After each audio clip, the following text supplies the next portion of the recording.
काफ़ी देर से रसोई घर के दरवाजे से मैं मिसेज राघवन को रोटी बनाते हुए देख रही थी।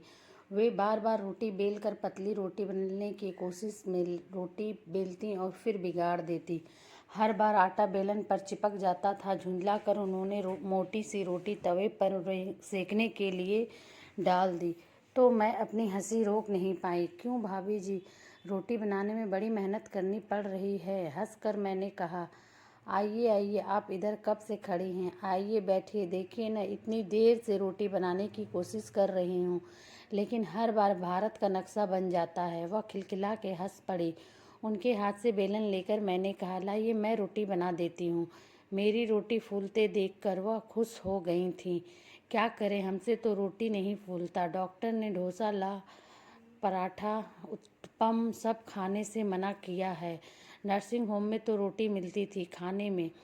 घर में आकर हमको रोटी बनाना सबसे कठिन काम लगता है। आप फिक्र मत कीजिए, भाई साहब के लिए रोज़ गरम गरम रोटियां मैं बना दिया करूँगी। और फिर काफ़ी दिनों तक मैंने गरम रोटियां राघवन साहब के घर पहुंचाई। राघवन साहब का घर पास ही था, इसलिए मुझे कोई परेशानी भी नहीं थी। क्या रोटियां बनाती हैं आप? समय की पाबंदी से घड़ी 12:30 बजाना चाहे भूल जाए, लेकिन आप रोटी पहुंचाने का समय कभी भी नहीं बदलता। राघवन भाई साहब के चेहरे पर संतुष्टि देखकर मुझे खुशी की अनुभूति होती। जिस दिन सुशांत ने राघवन साहब के दिल का दौरा पड़ने की खबर घर लाकर सुनाई थी, मुझे अपने पिताजी याद आ गए थे। वह भी तड़पे होंगे मेरे लिए ऐसे ही, और मैं ही नहीं पहुंच सकी थी। उन दिनों पटना में बाढ़ आई हुई थी। हम लोग पूरी तरह सुरक्षित थे, फिर भी घर की कोई खबर हमें नहीं मिल पाती थी। उन्हीं दिनों पिताजी चल बसे थे। ठीक यही हाल आजकल दिल्ली में है। इतनी हिंसा भड़की है कि कहीं से कोई खबर मिलना मुश्किल है। राघवन साहब के बच्चे दिल्ली में हॉस्टल में रहते हैं। बूढ़ी माँ मोतियाबिंद की वजह से देख नहीं पाती, इसलिए उन्हें मद्रास में खबर नहीं दी है। बेकार में परेशान होंगी।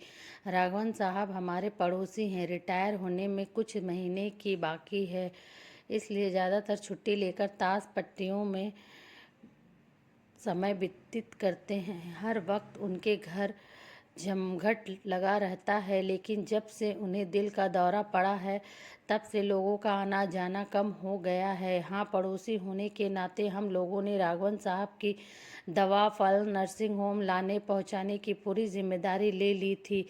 कई बार सुशांत नर्सिंग होम का चक्कर लगाते। मिसेज राघवन को मैं हिम्मत बांधती कि हम लोगों के रहते वह बिल्कुल फिक्र ना करे। मिसेज राघवन का मेरे व्यवहार पर आश्चर्यचकित होना स्वाभाविक ही था, क्योंकि हम लोगों का उनके घर कभी ताश या किटी पार्टी में आना जाना था ही नहीं।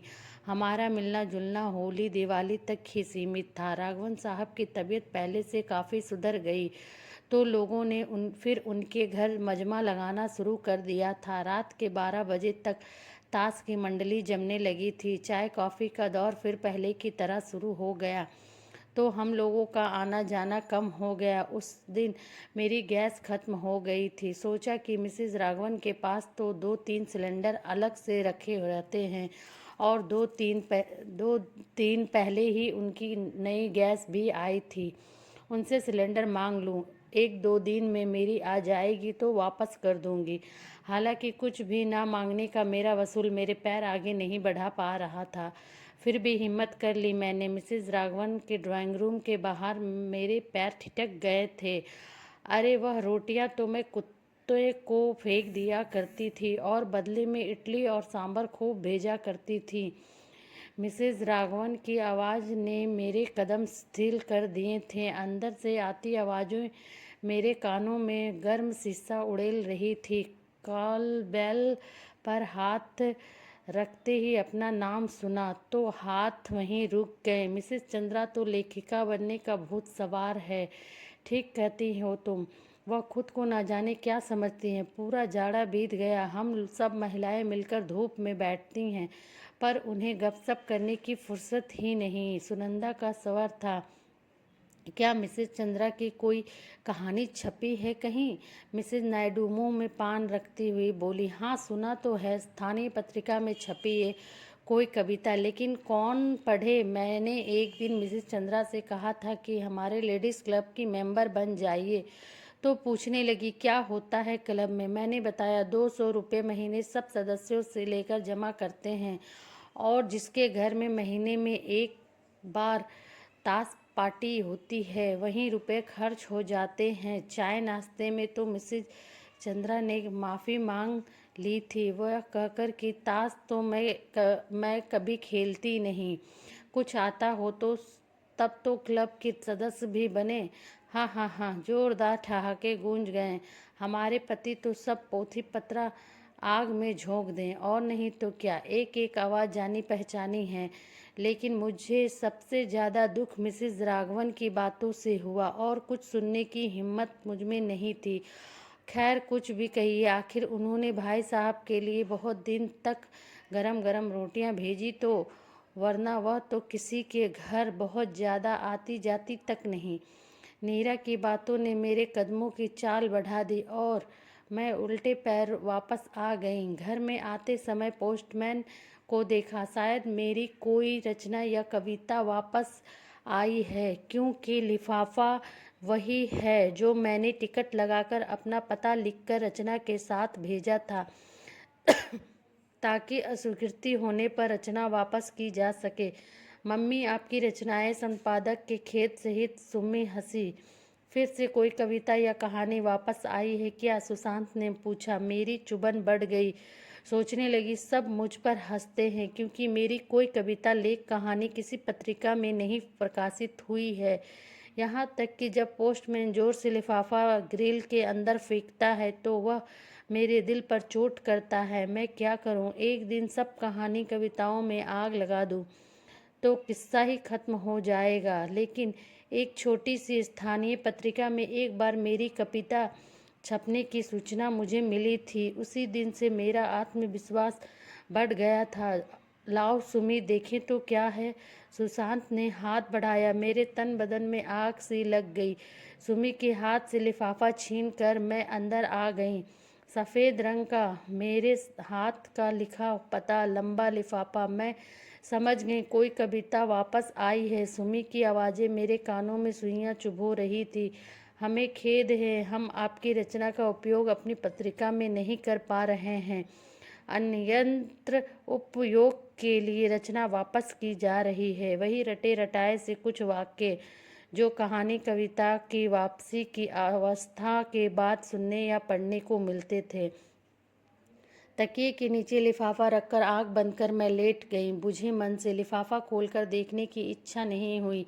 नहीं, अब और हंसी नहीं उड़वाऊंगी। अपनी आज की सारी कहानियों कविताओं को आग लगाकर ख़त्म कर डालूंगी। ना होगा बाँस, ना बजेगी बाँसुरी। नाराज हो गई क्या मैडम? एक कप चाय नहीं पिलाओगी? सुशांत ने पलंग पर लेटते ही चिंकोटी काट ली। मैं चुपचाप उठी और किचन में चाय का पानी गैस पर चढ़ाकर विचार मग्न हो गई। आज के बाद सब खत्म कर दूंगी। कभी कागज पेन को कोई रचना लिखने के लिए हाथ नहीं लगाऊंगी। अरे भाई, कहाँ हो बेगम? यह देखो, तुम्हारी कहानी का 800 रुपये का चेक आया है। सुशांत ने पलंग पर उछलते हुए कहा तो जल्दी से आकर मैंने झपट कर लिफाफा छीन लिया। बेकार में मुझे चिढ़ा रहे हैं वे, यह सोचकर। लेकिन यह क्या, मुझे विश्वास ही नहीं हो रहा था। संपादक के अभिवादन सहित पर मेरी निगाहें स्थिर हो गई। क्या ये सच है? इतनी बार निगाहों ने संपादक के खेत सहित पढ़ा है। अनगिनत रचनाएं वापस आ जाती हैं। इसी डर से आज मैं लिफाफा खोल कर नहीं देख रही थी। जंगल की आग की तरह यह खबर कॉलोनी में फैल गई। अगले दिन सब पड़ोसियों मिठाई खाने और मुबारकबाद देने आए। सबकी जुबान पर प्रशंसा थी। सब मेरी तारीफ़ों के पुल बांधते जा रहे थे। अब तो हम शान से कहेंगे कि लेखिका हीरा चंद्रा को हम बहुत अच्छी तरह जानते हैं। सिर्फ जानते ही नहीं, हम कहेंगे कि मिसेस चंद्रा हमारी खास मित्रों में से एक है। मन ही मन मुस्कुराती हुई मैं मुखौटों को पहचानने की कोशिश कर रही थी। आपको ये स्टोरी कैसी लगी? Please like, share and subscribe ज़रूर करें मेरे चैनल को, तबस्सुम वॉइस चैनल।